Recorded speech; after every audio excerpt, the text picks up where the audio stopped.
Welcome to Soltron.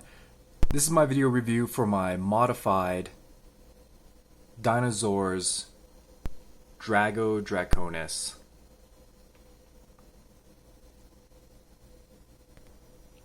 Here's how he scales with Beast Wars Megatron and Galvatron. And he's now about at the 10-inch mark. He was, before I modified him, he was actually about 8.5 inches, so he was actually shorter than Galvatron. You can see that in my other video. So most of the modifying I did was actually in his legs. So you can see that his proportions just look a lot better now. He looks a lot more commanding. So this leg on the right, that's basically how his leg used to look before I modified it. So that's why he was so much shorter. And you can see that the leg on the left just looks a lot better. So all of the mods I made were articulation mods. So I gave him these Lego ball joint elbows.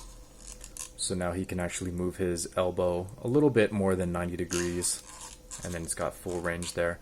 So originally he did have ball joint elbows, but they had about 15 degrees of motion. They had almost no motion at all. So now he can be a lot more expressive with his poses. And then the other major mods I did is now he has these double ball joints in the hip, which are used for transformation. So now, originally his legs were up here, which is partly what made him so short, was this is where the legs were connected. So this allows the legs to extend down so that his hips are in a more correct place, which is down here instead of way up here. And then I also put these, so these are Strux or Mega Blocks ball joints is what I usually like to use.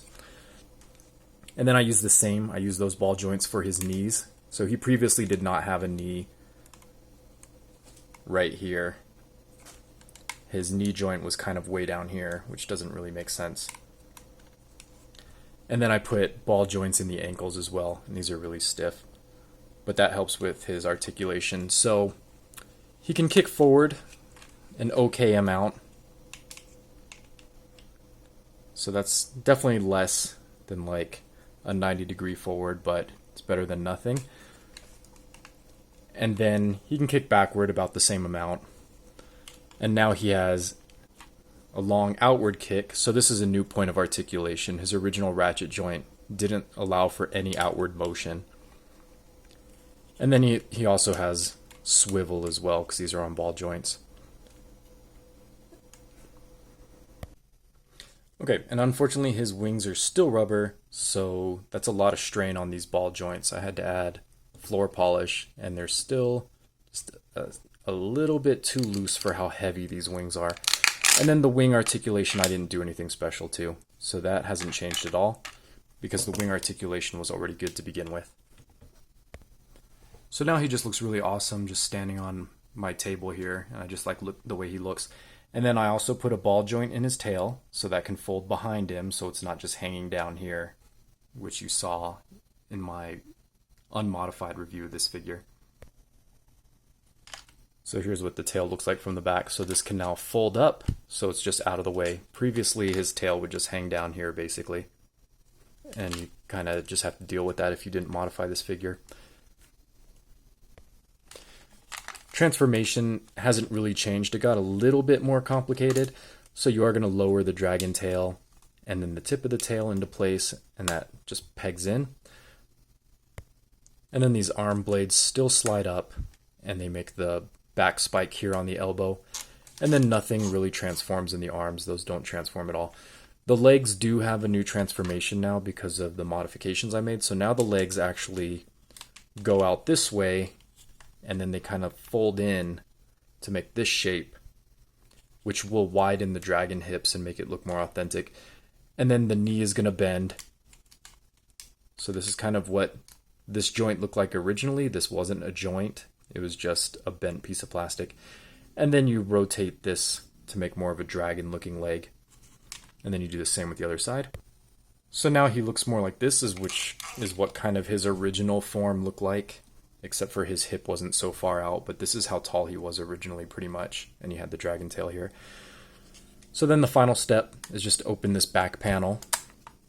So that opens up, and then it's got a nice spring-loaded gimmick where the dragon head just pops up, and then you put his robot head away, and then you just fold this back up with this dragon head out. So one more piece of articulation I did was there's just a little tab you have to sand down, and now his dragon head can turn freely. So that was a really easy modification that anybody could do. And then this is a better look at what his dragon looks like. I think this dragon mode looks a lot better. The wider hips separate it from the robot mode, and then the ability to turn the head really helps with the expression, and he just looks a lot cooler. And of course his tail is also on a ball joint, so that can whip around as well. So that's basically it for the mods on this figure. These were pretty simple mods. They didn't take a lot of time. I just had to Dremel out the plastic and then put in the ball joints, and then I used a kind of like a melting plastic that you can just microwave, and I used that to mount all the plastic pieces, and that was about it. I didn't really have any other special tools. But yeah, I'll post pictures of the modified version versus the unmodified version on my Instagram, so there'll be a link in the description and you can check out the difference. But this guy turned out really well, and he was a really quick modification job. I just wanted to show him off.